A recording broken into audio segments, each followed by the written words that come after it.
रात के करीब 11 बज रहे थे। देव और उसके 4 दोस्त एक लंबी बाइक ट्रिप से लौट रहे थे। उन्होंने एक सुनसान जलप्रपात की यात्रा की थी, जो शहर से करीब 150 किलोमीटर दूर था। यह उनकी आदत थी कि वे हर महीने एक नई जगह पर घूमने निकलते। इस बार उन्होंने ज्यादा दूर जाने का फैसला किया था। रास्ते की सुनसान सड़कें, ऊंचे ऊंचे पेड़ और ठंडी हवा इस सफर को रोमांचक बना रही थी। लेकिन जैसे जैसे रात गहराती जा रही थी, वैसे वैसे एक अजीब सी बेचैनी देव के मन में घर कर रही थी। वे सभी हंसी मजाक करते हुए आगे बढ़ रहे थे। देव अपनी बाइक की गति बढ़ाकर सबसे आगे निकल आया था, लेकिन उसे हमेशा ऐसा महसूस हो रहा था कि पीछे कोई उसका पीछा कर रहा है।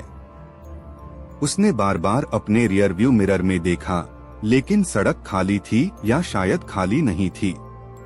उसे धुंधले से एक परछाई दिखाई देती, लेकिन जब वह ध्यान से देखता तो कुछ भी नहीं होता। उसने खुद को समझाया कि यह सिर्फ उसका भ्रम हो सकता है। रात के घने अंधेरे में उसकी बाइक की हेडलाइट सड़क को चीर रही थी। अचानक उसकी हेडलाइट के दायरे में कुछ आया। एक और बाइक। वह एक पुरानी धुंधली सी दिखने वाली बाइक थी, जो बिना आवाज के धीरे धीरे देव के पीछे आ रही थी। लेकिन इस बाइक की कोई आवाज नहीं थी, कोई इंजन की गूंज, कोई ब्रेक्स की चीख, कुछ भी नहीं। वह बाइकर अपनी काली जैकेट पहने, हेलमेट लगाए, देव के एकदम पीछे पीछे चल रहा था।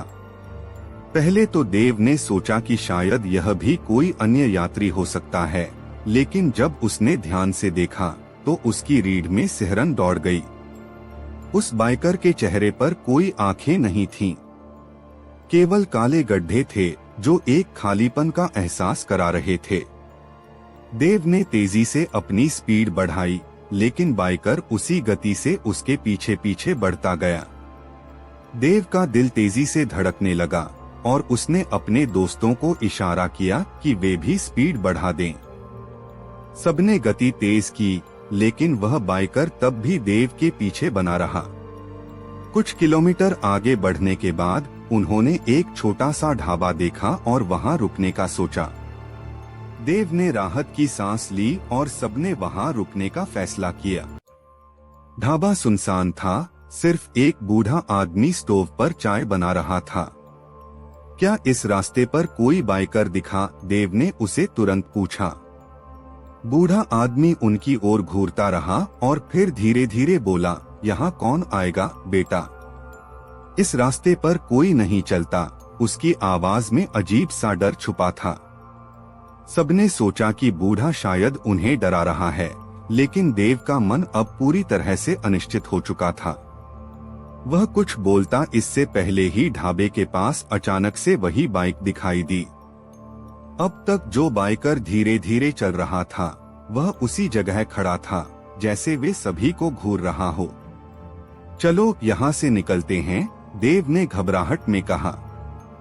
सभी ने फौरन अपनी बाइक स्टार्ट की और वे फिर से सफर पर निकल पड़े, लेकिन इस बार हवा में कुछ भयानक था। रास्ता अब और भी सन्नाटे से भरा हुआ लग रहा था। हर कुछ मिनटों में देव को वही धुंधली परछाई उसके पीछे दिखाई देती। आधे रास्ते में देव को लगा कि अब यह परछाई सिर्फ उसे ही नहीं, उसके दोस्तों को भी घेरे हुए है। उसने अचानक महसूस किया कि कोई उसे धीरे धीरे पुकार रहा है। वह एक मर्मस्पर्शी, दर्द भरी आवाज थी जो सिर्फ देव को सुनाई दे रही थी। उसका सिर दर्द से चकराने लगा और उसकी नजरें धुंधली होने लगीं। तू मेरा हो चुका है, यह आवाज एक अजीब खौफ के साथ उसके कानों में गूंज रही थी। देव अब जान चुका था कि यह सिर्फ एक भ्रम नहीं था। यह परछाई उसके लिए आई थी और अब वह उसका पीछा कर रही थी। उसकी सांसें तेज हो गईं। उसने अपने दोस्तों से कुछ कहने की कोशिश की, लेकिन उसकी जुबान काम नहीं कर रही थी। रात के करीब 2 बजे वे सभी अब उस सुनसान इलाके से बाहर निकल रहे थे। लेकिन तभी उनकी बाइक के इंजन एक एक करके बंद होने लगे।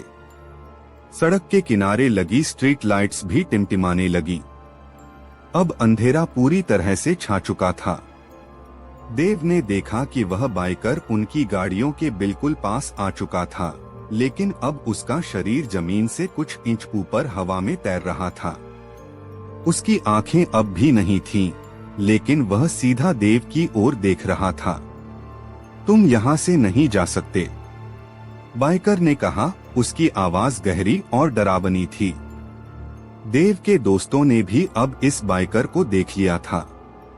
सबने भागने की कोशिश की, लेकिन उनके पैर जैसे जमीन में गड़ गए थे। अचानक वह बाइकर देव के बिल्कुल पास आ गया और उसके हेलमेट को उतारने लगा।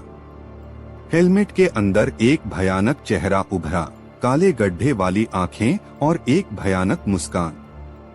बाइकर धीरे धीरे देव के पास झुका और बोला, तू अब मेरा है। और उसी पल पूरी सड़क पर अंधेरा छा गया। देव के दोस्तों ने एक तेज चीख सुनी और जब उन्होंने पीछे मुड़कर देखा तो देव वहां नहीं था। उसकी बाइक भी गायब हो चुकी थी और दूर दूर तक कोई निशान नहीं था। सिर्फ एक खाली सड़क और रात का सन्नाटा।